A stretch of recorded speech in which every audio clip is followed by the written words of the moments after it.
friends, and welcome back to First Chapter Friday. This week I have picked a book called 13s by Kate Alice Marshall. And the beginning page says it is book 1 of The Secrets of Eden Eld. Chapter 1. Eleanor stared at the grandfather clock in the third floor hall. It stood 8 feet tall, made of dark oak.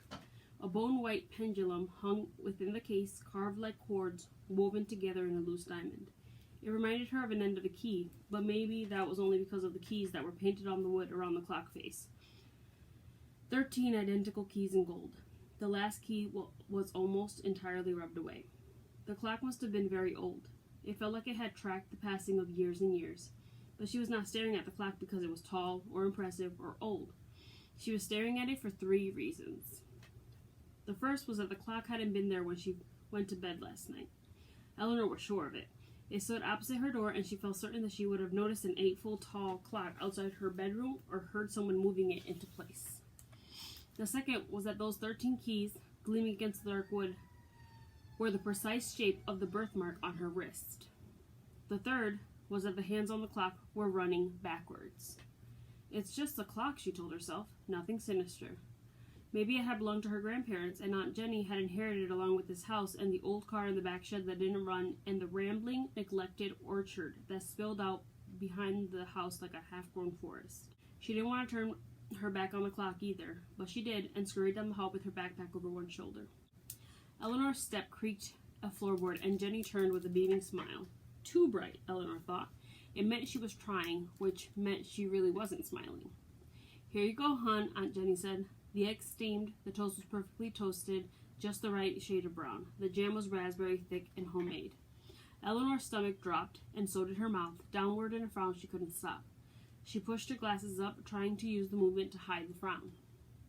Nervous belly? Aunt Jenny asked. She sighed, setting the plate down on the kitchen island between them. I know it's tough, but if you don't start school now, you're going to get too far behind, and then you might have to stay back a year. I know, Eleanor said. She looked down at the Eden Eld Academy uniform she put on that morning. Blue plaid skirt that fell to her knees, polo shirt, dark blue jacket with a school crest on the front. Everything was a bit too stiff and a touch too large. Aunt Jenny had worked hard to get her into Eden Eld instead of a public middle school, which was farther away and allegedly full of kids who cut school and watched R-rated movies without permission, which passed for juvenile delinquency in a town as sleepy as Eden Eld. Couldn't you homeschool me or something? I can learn on my own. It's all online now. I can design my own classes. You'd hardly have to do a thing. Aunt Jenny put a hand on her belly and looked sad. Eleanor felt a twinge of anger that Aunt Jenny didn't deserve, but couldn't help it. Every time someone looked at her like that, she felt like it was her job to cheer them up, to promise that she was okay instead of, even though she wasn't. Like she had to make them feel better, instead of the other way around. I would, hon, but with a baby due any day and Ben working such long hours, we just can't. And Eden Eld is a great school. Your mom and I... Jenny stopped. It was an unspoken rule that they didn't talk about Eleanor's mom. Just give it a week or two, okay? And then we can see how it goes. She nudged the plate towards Eleanor. Try some toast at least. Eleanor bit back the urge to argue. Aunt Jenny was right. She had to go back to school. Going to school was normal. And Eleanor needed to be normal. Needed everyone else to think she was normal. She made a plan. Her how to be normal plan. 1. Don't talk about mom. 2. Go to school. 3. Don't talk about things that aren't there. And 4. Smile. So Eleanor smiled. She imagined puppet strings on the corner of her eyes, pulling them up. She made her eyes smile too, wrinkling a bit at the edge. That smile was the most useful kind of lie she had learned to tell in the last couple months. Thanks, Aunt Jenny, she said, taking the toast. I think I hear the bus. I'd better go.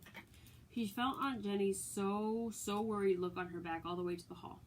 She stepped out into the brisk late autumn air before she realized she'd forgotten to ask about the clock. But now she wasn't sure she should. The clock was strange. All of Ashford House was strange, but the clock seemed different. What if it was one of those things she saw that she shouldn't see? That wasn't really there. Her mother saw things that she shouldn't, things she couldn't. Eleanor used to see them too, but then she got better. But her mother hadn't. She didn't want anyone, especially Jenny, thinking she might be like her mom. even if it was true, especially if it was true. So Eleanor trudged up the driveway, determined to forget about the clock. She hadn't really heard the bus. That was another lie.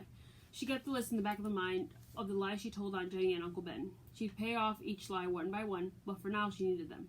For now the lies were what let her breathe and talk without coughing, without feeling smoke in her lungs.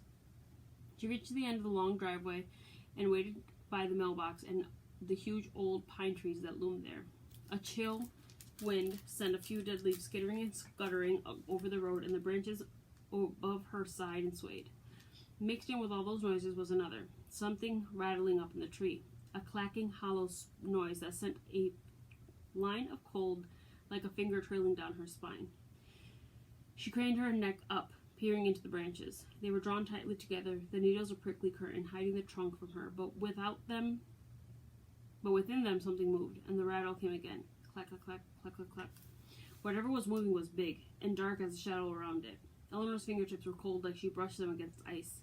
Her breath came in quick puffs of mist, and she fought her urge to back away or run back to the house. She was tired of being afraid. She was enough afraid to last her whole life. So instead of stepping back, she stepped forward closer to the tree and peered into those caught-together branches. Clack, clack, clack, clack, clack, clack. The dark thing shifted and lurched. It looked like a crow, but much too big, made of ragged, overlapping shadows. She inched another step closer, and then a big yellow eye peered at her from between the branches. She yelped, and she did a jump back, almost tripping over her own feet.